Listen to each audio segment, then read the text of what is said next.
Hello and welcome to my channel, everybody. I just realized that I don't have any videos on my homepage on the channel for either people that haven't seen my channel or even those that have. I've made a video about this before, but I kind of want to do a official story video, I suppose, just to talk about my experiences with addiction and mental health, as well as being in recovery and how that's kind of been going.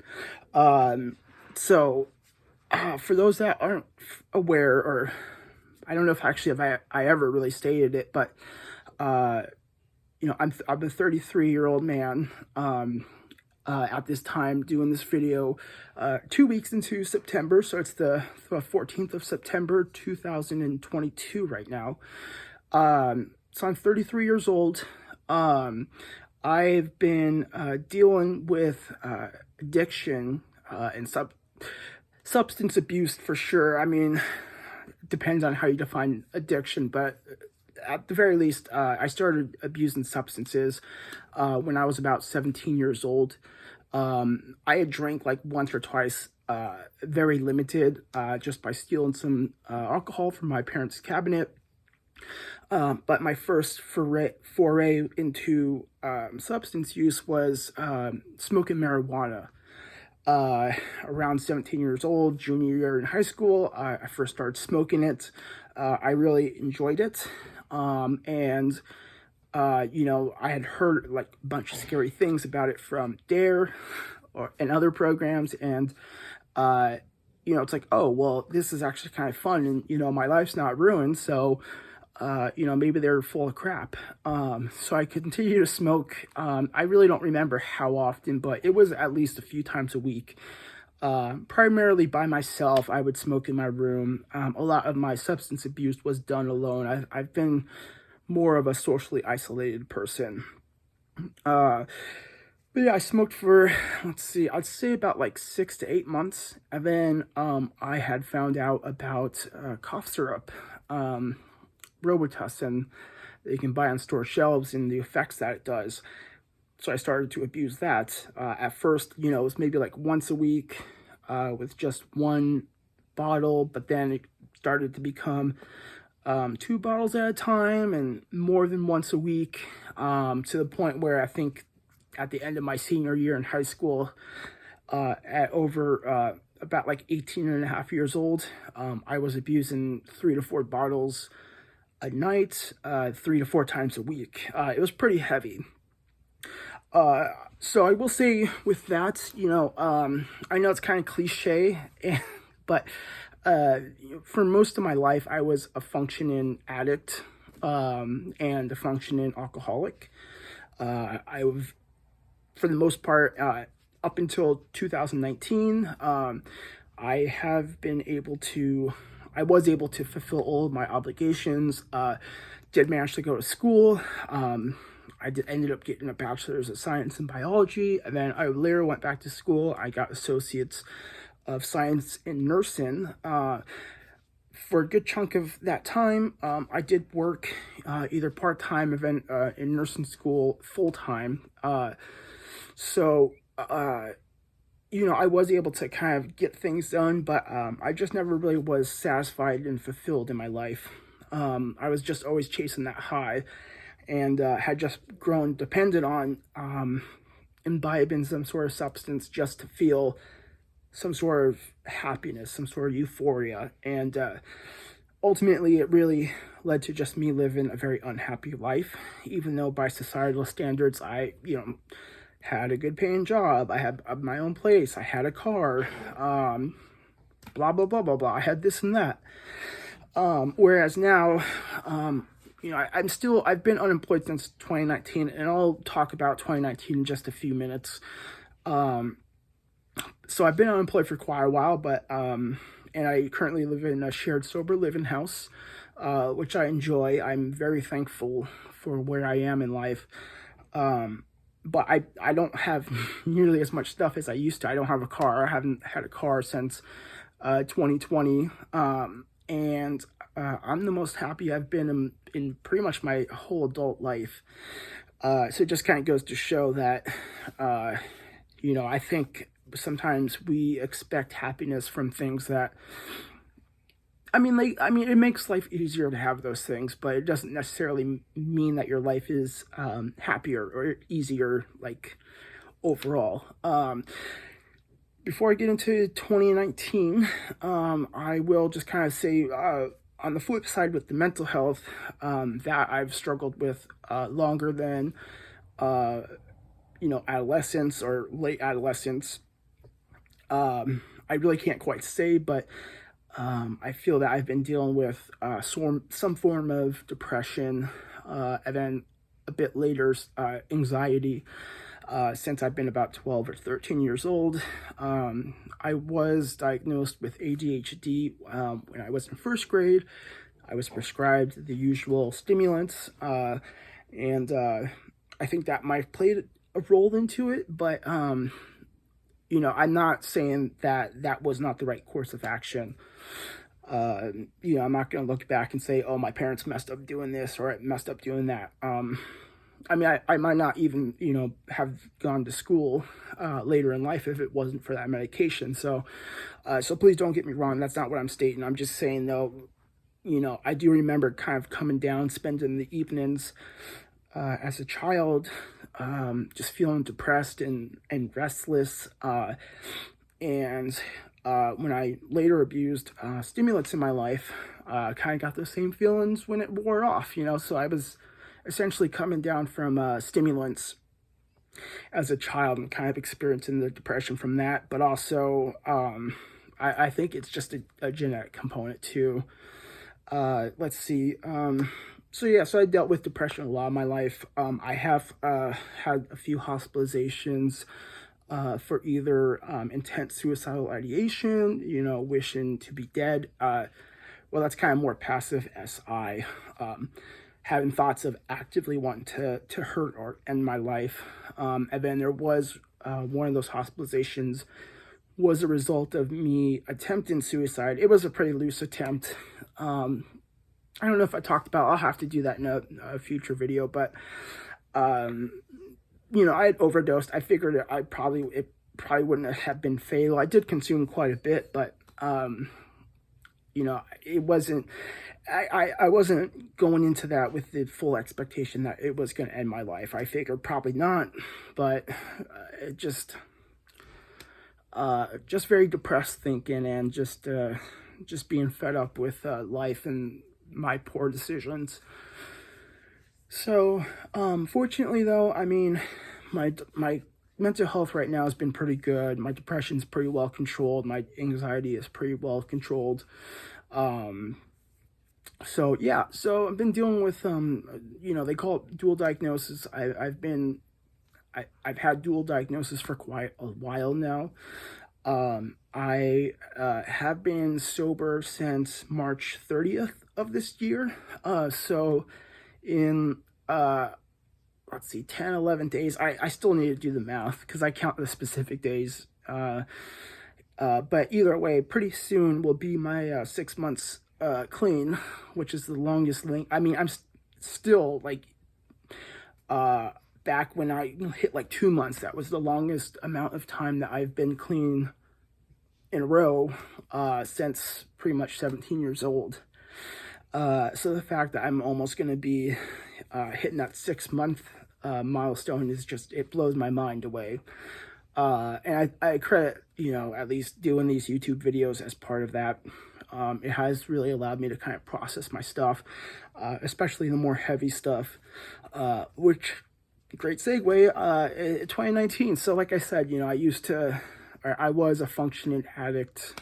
I don't really care for that term, but I don't have any other better way to quickly state that.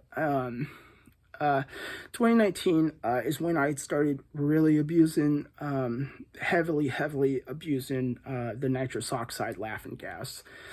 I had dabbled with it before, and I've had some crazy experiences with that before, but nothing like what happened. I started heavily abusing it in August of 2019. It was pretty much a way to self-medicate to deal with the stress of nursing and to ameliorate my depression and anxiety symptoms. Of course, I mean, that's not a really good way of going about it, but that's kind of the only way I knew as an addict, so that's what I did. What had happened was I eventually became kind of manic. I haven't been formally diagnosed with bipolar disorder, and other than, the set of experiences, I haven't really had any symptoms of mania before. I mean, sometimes I guess maybe I still kind of wonder if I've had periods of hypomania where it's not quite as intense as mania is, but I mean, I've always been impulsive in my life, and I do still have some magical thinking. I like to joke that I'm cluster A personality disorder, but I don't think it still would meet the criteria of hypomania. I think it was just me not being depressed, and that for a while was such a foreign state of mind, where it felt like, is this unusual? Like, is this not supposed to be how people feel? So yeah, I think it's just times where I wasn't nearly as depressed, but I definitely had mania August onward, off and on. But then I kind of used it off and on, typically almost daily for a lot of it, but then I'd stop and then go back to daily or almost daily. But late November, early December is when I was doing it daily in quite a large amount. So that mania progressed into psychosis. I was very paranoid, delusional, had these feelings or thoughts of grandiosity. I was hyper-religious. Long story short, it ended up in me losing my job as a nurse, and the last nursing job I worked, or job at all, since 2019, it was working as a detox nurse. So it's kind of funny how that works out. But yeah, things quickly went downhill after I had lost my job. I was placed on a leave of absence, but essentially I'd lost my job. They were just being nice and giving me a few months to try to get my ish together, so I can still, have insurance. But yeah, that was the 18th of December. A week later, on December 25th, Christmas, I had an altercation with the police, which I'm glad no one was hurt or killed. However, it was pretty intense. I didn't actively fight the police, but I was not cooperating because of my paranoia. They ended up tasing me multiple times. I was eventually dogpiled, broke 4 of my ribs. After that, I just still continued to abuse nitrous. I had eventually experienced pretty significant nerve damage to the point where I could not walk. I had to crawl around my apartment just to get to, the bathroom and back into my bedroom. I was able to kind of just barely climb up to the bed, but other than that, I was just unable to walk. Fortunately, I'm like 99% back to normal.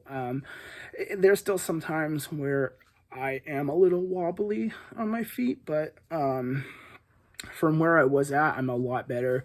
It was a very slow progression of improvement. It started by me being able to stand completely, but again, I had to kind of climb up on a countertop, and I also had to hold on to that countertop.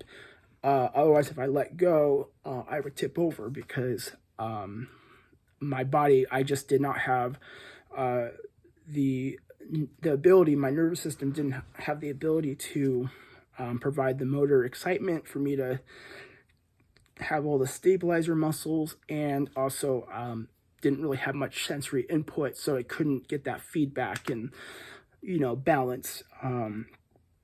And, you know, I couldn't, I also, my forearms, my upper extremities were a bit affected, much weaker grip. I couldn't open a bag of chips. With my feet and toes, I had drop foot, and then also I was not able to curl my toes. So I'm very lucky, I'm very fortunate, and very blessed that I have recovered so much so, and especially have regained my sanity and a good grip of this reality. My memory and cognition is pretty intact, so I'm very, very fortunate. The amount of nitrous I had abused, I mean, I have a picture kind of on my YouTube banner. I mean, tens of thousands of canisters, cartridges, I should say, in like a 3 to 4 month period. I mean, at least it's like averaging 1,000 cartridges a day, daily, for weeks and, you know, like months. So yeah. Other than that, though, I mean, my recovery is going pretty well.